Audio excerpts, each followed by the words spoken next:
Hola mis amigos, yo soy Rosito, yo voy a hablar aquí de Libertadores de América, no canal solo em procedimento, do canal muito procedente.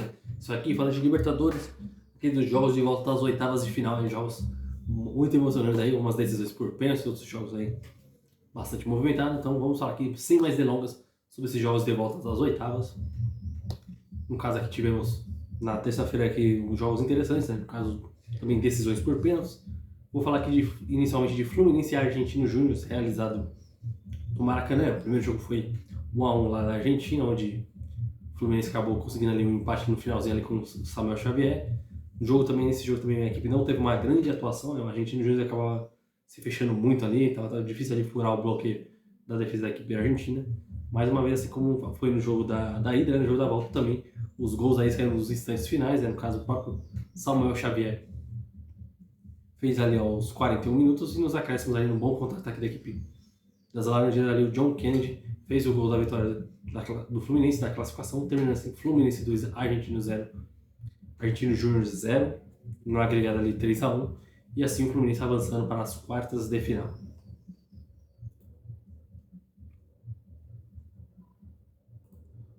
Aí dos demais duelos também tivemos o duelo entre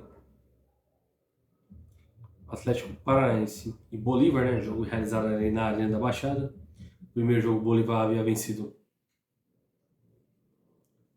por 3-1, né? No caso ali o Atlético Paranaense fizesse 2 gols de diferença levava para as penalidades e 3 gols ali para poder avançar para a próxima fase. No caso do jogo onde teve ali amplo domínio da equipe do Furacão, né? O Bolívar praticamente estava mais para tentar sair algum contra-ataque ou outro, ou segurar mais ali o resultado, né? Pelo resultado que tinha construído na primeira partida. Mas na primeira etapa ali de pênalti, até um lance aí bastante discutível aí, foi marcado a favor do Furacão, assim que também como o jogo da ida também teve um pênalti aí que não foi marcado a favor do Atlético Paranaense. No caso desse jogo aí das oitavas, tivemos muitos lances questionáveis aí na parte da arbitragem, né? Alguns mais duvidosos, outros mais inconclusivos aí, no caso, mesmo tendo o VAR para auxiliar, ainda certos erros acabam persistindo na arbitragem, não só no Brasil, assim como na própria América do Sul também acontece bastante. E no caso aí, aos 31 minutos, é de pênalti, né? O Fernandinho abre o placar para a equipe do Furacão. Aí depois na segunda etapa ali, o Vitor Roque faz o segundo gol ali, assim, levando para as penalidades. E nas penalidades, né, o caso ali, quase todo mundo estava batendo bem, né? E aí a única cobrança desperdiçada foi a do Thiago Helena e assim a equipe boliviana garantiu a vaga para as quartas de finais e a primeira vez que o Bolívar elimina um time brasileiro na Libertadores, né? No caso, nos mata-matas que a equipe teve contra clubes brasileiros, em todos acabou sendo eliminado e dessa vez acabou avançando para as quartas de final.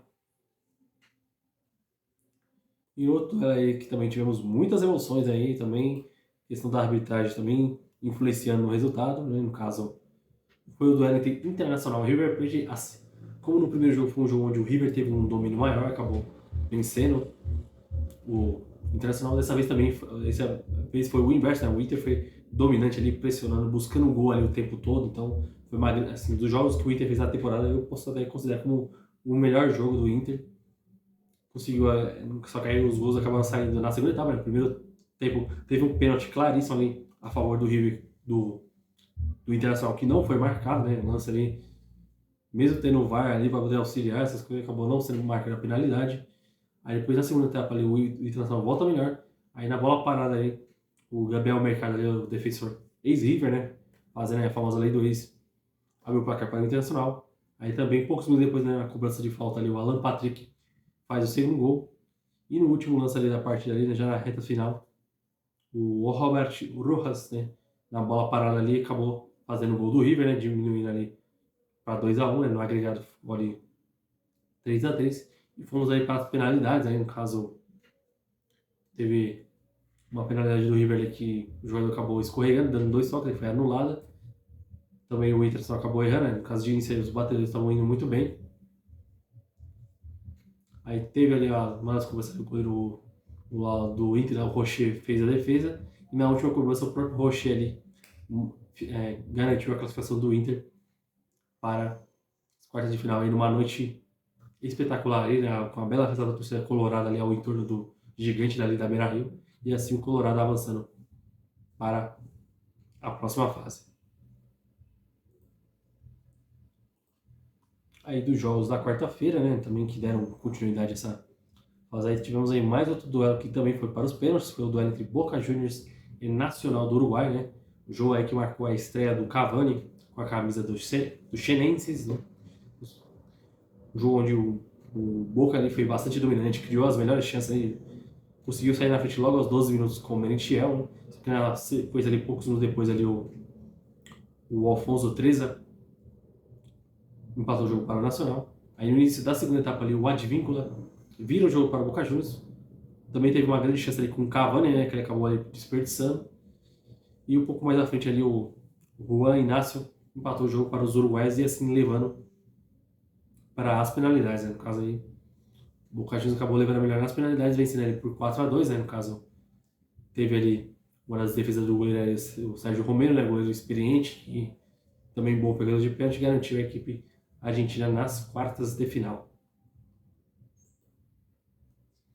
E no caso aí, um dos duelos aí que foi, tivemos aí surpreendentes aí, foi a partida entre Independiente del Valle e Deportivo Pereira, né? O primeiro jogo, a equipe colombiana venceu por 1-0. E nesse jogo da volta aí, onde o Del Valle começou com tudo ali pressionando, conseguiu fazer o gol ali, abriu o placar com o Michael Royals, né? Aos 6 minutos. Ali, né, para tentar reverter a situação, né? O Deportivo Pereira se fechava bastante ali, praticamente quase os 11 ali na defesa. Do Valle tentando ali, pressionando bastante. Aí no início da segunda etapa ali, o Léo Angulo empatou o jogo para a equipe do Deportivo Pereira, né? O goleiro ali do Del Valle ali não dava muito confiança não, acabava ali umas saídas erradas ali, né? Praticamente um erro na saída de bola do Deportivo Del Valle, que acabou ali gerando um gol de empate do Deportivo Pereira, e fora que ainda teve praticamente um pênalti ali inexistente marcado a favor do Del Valle, e o próprio Royals acabou aí desperdiçando a cobrança, né? Quando aquele jogador fica cheio de capricho ali, dá aqueles pulinhos, faz aquela parada no meio do caminho ali, pra mim, quando o cara faz isso, provavelmente vai errar, e foi o que aconteceu. Terminou assim, Independente Del Valle 1, Deportivo Pereira 1, né, no caso aí, o clube colombiano aí da cidade de Pereira, em sua primeira participação aí, chegando às quartas de final da Libertadores. No duelo brasileiro entre Palmeiras e Atlético Mineiro, né, o jogo terminou empatado em 0-0, né, como o Palmeiras havia garantido a vitória na partida anterior. Mesmo assim, o Palmeiras teve um domínio maior, né, em termos de finalizações foi maior do que o do Atlético Mineiro. A equipe mineira tentava ali sair alguns contra-ataques. Também teve um lance questionável ali de um não possível pênalti não marcado a favor do Galo, né. Eu acabei vendo esse lance várias vezes também, vendo lá o que se dizia a questão da regra, né. Para mim, eu também não marcaria a penalidade, porque no caso ali foi uma bola alçada na área, né? O defensor do Palmeiras aí cabeceou e acabou batendo no braço do Gabriel Menino. Se fosse um lance, porque a bola fosse em direção ao gol ali, ou fosse uma chance clara de gol ali, né? Assim, perigo de gol, como chamam, aí sim marcaria a penalidade. Mas aí não foi o que aconteceu. E terminou esse Palmeiras 0, Atlético Mineiro, né? Só que no modo geral, né, o Palmeiras foi melhor nas duas partidas e foi merecida a classificação para as quartas de final. E nos duelos aí da última quinta-feira, aí, fechando essa fase de oitavas de final, né, tivemos no estádio El Cilindro, na Argentina, o duelo entre Racing e Atlético Nacional, onde, no caso, a equipe argentina foi dominante o jogo todo praticamente do Atlético Nacional. Só teve uma bola que foi em direção ao gol, né, o restante, a maioria foram, as melhores chances foram do Racing. Aí na primeira etapa, o Roger Martínez abriu o placar para a equipe argentina. Aí depois, no início da segunda etapa, aí, numa boa trama pelo lado direito ali, o Agustín Ojeda faz o segundo gol. E poucos anos depois, ali, também joga pelo lado direito, ali, no lado mais forte do Racing, né? A bola foi lançada ali na área e o defensor do Atlético Nacional, né? O Juan Aguirre, acabou mandando para o Patrimônio. Terminando assim, Racing 3, Atlético Nacional 0, né? No caso aí, a equipe do Racing acaba avançando para as quartas de final, né? O primeiro jogo havia sido ali 4-2 para o Atlético Nacional, né? E no caso aí o Racing precisava fazer, né, 2 gols ou mais para avançar, e foi isso que aconteceu. Obviamente que para a equipe do Atlético Nacional, o que custou muito caro foi justamente aqueles 2 pênaltis ali na reta final da primeira partida, né? Foram apenas ali, praticamente pênaltis bobos ali que os jogadores do Nacional fizeram, isso aí acabou comprometendo com um bom jogo que a equipe colombiana fez na ida, né? Porque se não tivesse feito ali o 4-2, aí poderia ter sido complicado mais ainda, mas o Racing teve seus méritos e assim avançou para a próxima fase, né, para as quartas de final. E no estádio Defensor del Chaco, né, tivemos a partida entre Olímpia e Flamengo, né, fechando essa fase de oitavas de final, né, o primeiro jogo no Maracanã. O Flamengo havia vencido por 1 a 0, né, com o gol do Bruno Henrique, e o próprio Bruno Henrique abriu o placar para o Flamengo logo no início ali aos 8 minutos, só que poucos minutos depois, na sequência, né, o Ivan Torres empatou o jogo para o Olímpia, né, no caso, no momento aí do Flamengo, estava garantindo a classificação, né, mas na segunda etapa ali o Olímpia voltou melhor, pressionando bastante, e no caso aí, através da bola aérea, acabou fazendo ali mais 2 gols, né, no caso ali o segundo gol do Olímpia foi com o Richard Ortiz, né, mesmo jogador sendo de baixa estatura, ele estava bem posicionado, mandou para o fundo das redes, e depois, né, o centroavante ali, o Facundo Bruerra, fez o terceiro gol do Olímpia, terminando assim, Olímpia 3, Flamengo 1, no caso aí, time paraguaio avançando para as quartas de final, e o Flamengo, né, o atual campeão, acabou aí ficando pelo caminho. E fechando assim, temos aí os confrontos definidos das quartas de final, no caso, de um lado da chave, né, teremos aí o duelo argentino entre Boca e Racing, primeiro jogo em La Bombonera, né, o segundo da volta no estádio El Cilindro. Também teremos aí Deportivo Pereira e Palmeiras, né, no caso, o primeiro jogo será na Colômbia, e o jogo da volta no Allianz Parque. Aí no lado seguinte ali do oposto ali da chave, né, teremos aí Bolívar e Internacional, né, o primeiro jogo na Bolívia ali no estádio Hernando Siles, e o jogo da volta no Beira-Rio.